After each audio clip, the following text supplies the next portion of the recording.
स्वागत है आपके अपने YouTube चैनल जीएस विद आशु 3.0 पर। बीपीएससी टीआरई 4.0 के लिए आज हम लोग मॉडर्न हिस्ट्री से संबंधित 20 अति महत्वपूर्ण प्रश्नों को देखने वाले हैं इस वीडियो में।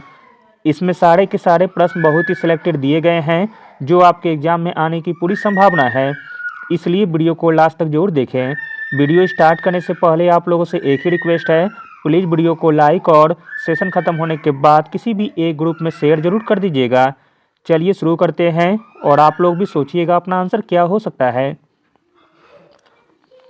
पहला प्रश्न है, हिंदुस्तान स्टैंडर्ड किसका समाचार पत्र है? हिंदुस्तान स्टैंडर्ड समाचार पत्र है सचिदानंद सिन्हा जी का। ऑप्शन नंबर ए सही हो जाएगा। यह सभी प्रश्न पूछा गया है एग्जाम में। हिंदुस्तान स्टैंडर्ड जो कि अंग्रेजी भाषा में छपता था, यह पत्र आपका सचिदानंद सिन्हा जी का है। द इंडिपेंडेंट यह भी अंग्रेजी में छपता था। द इंडिपेंडेंट समाचार पत्र के लेखक है मोतीलाल नेहरू। हिंदुस्तान टाइम्स के हो जाएंगे के.एम. पनिकर। नेशनल हेराल्ड का हो जाएगा जवाहरलाल नेहरू तथा उदयन मॉडर्न का हो जाएगा जुगल किशोर। अगला प्रश्न है, 1868 में किस बंगाली महिला ने अपनी आत्मकथा अमर जीवन लिखी है? तो दोस्तों वह बंगाली महिला हो जाएगी रस सुंदरी देवी। ऑप्शन नंबर बी सही हो जाएगा।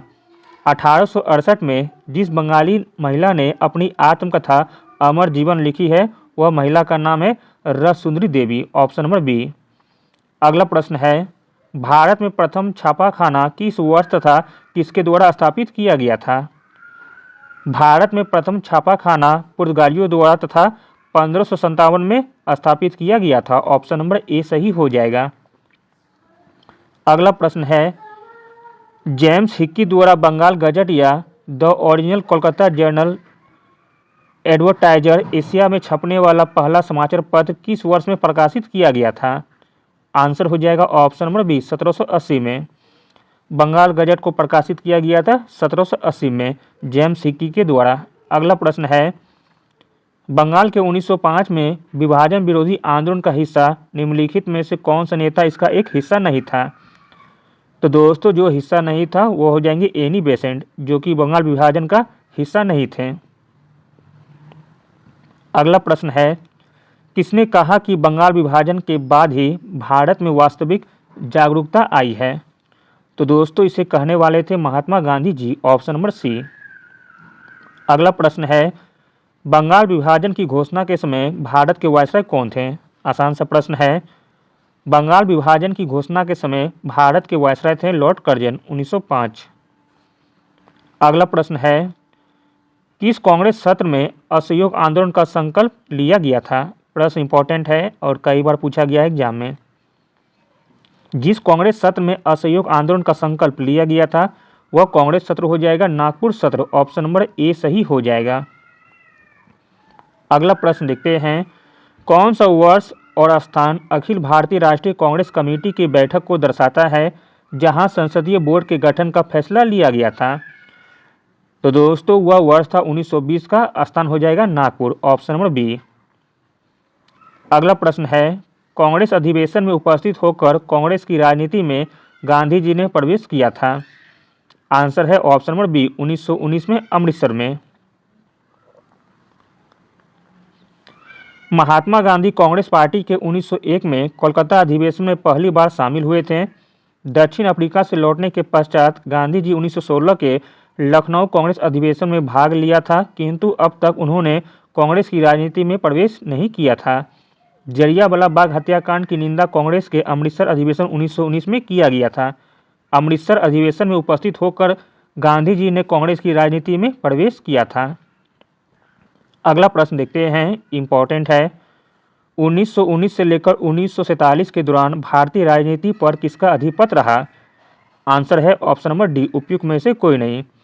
1919 से लेकर 1947 के दौरान भारतीय राजनीति पर अधिपत्य रहा था महात्मा गांधी जी का। अगला प्रश्न है, अखिल भारतीय व्यापार संगठन कांग्रेस का प्रथम अध्यक्ष कौन रहे थे? अखिल भारतीय व्यापार संगठन कांग्रेस का प्रथम अध्यक्ष रहे थे Lala Lajpat Rai. Option number B सही हो जाएगा। अगला प्रश्न है, किस वर्ष मुजफ्फरपुर बम कांड हुआ था? आंसर है ऑप्शन नंबर बी 1908 में। 30 अप्रैल 1908 को मुजफ्फरपुर बिहार बम कांड हुआ था। इस घटना में मुजफ्फरपुर के तत्कालीन जिलाधिकारी किंग्सफोर्ड पर खुदीराम बोस तथा प्रफुल्ल चौकी ने बम फेंका था, किंतु वे बच गए। इस बम कांड में कैनेडी की पत्नी और पुत्र मारे गए।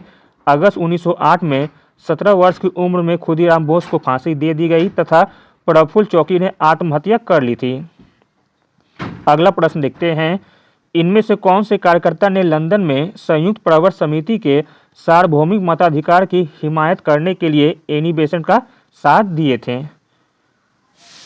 तो दोस्तों इसका आंसर हो जाएगा option number A, Sarojini Naidu ने। अगला प्रश्न है, आसान सा है, बंदी जीवन गाथा जिसने स्वाधीनता आंदोलन के परिप्रेक्ष्य में एक पाठ्य पुस्तक की तरह कार्य किया, इसको किसने लिखा है? तो दोस्तों बंदी जीवन लिखा गया है सचिलाल सान्याल जी के द्वारा, ऑप्शन नंबर सी। अगला प्रश्न है, किसने हिंदुस्तान सोशलिस्ट रिपब्लिकन सेना को रूपायित किया था? आंसर है ऑप्शन नंबर सी, चंद्रशेखर आजाद ने। अगला प्रश्न है, पत्रकार के रूप में अपना कर्तव्य निर्वहन करने के लिए जेल जाने वाले पहले भारतीय कौन थे? आंसर है option number C, Surendranath Banerjee. अगला प्रश्न देखते हैं, 6 नवंबर 1924 को स्वराजवादियों और नो चेंजर्स के बीच के संघर्ष को किसने समाप्त किया था? आंसर है ऑप्शन नंबर ए, महात्मा गांधी जी। अगला प्रश्न है, लाहौर में पूर्ण स्वतंत्रता का प्रस्ताव पास किया गया। लाहौर में पूर्ण स्वतंत्रता का प्रस्ताव पास किया गया था 1929 के कांग्रेस अधिवेशन में, ऑप्शन नंबर सी सही हो जाएगा। अगला और अंतिम प्रश्न है, स्वराज पार्टी के अध्यक्ष कौन थे? स्वराज पार्टी के अध्यक्ष थे Chittaranjan Das, option number D सही हो जाएगा, जबकि मोतीलाल नेहरू महासचिव थे। स्वराज पार्टी के अध्यक्ष चित्तरंजन दास तथा महासचिव मोतीलाल नेहरू थे। फरवरी 1922 में महात्मा गांधी ने असहयोग आंदोलन वापस लेने का फैसला कर लिया एवं गांधी जी को लगता था कि आंदोलन हिंसक होते जा रहा है और सत्याग्रहियों को व्यापक प्रशिक्षण की जरूरत है।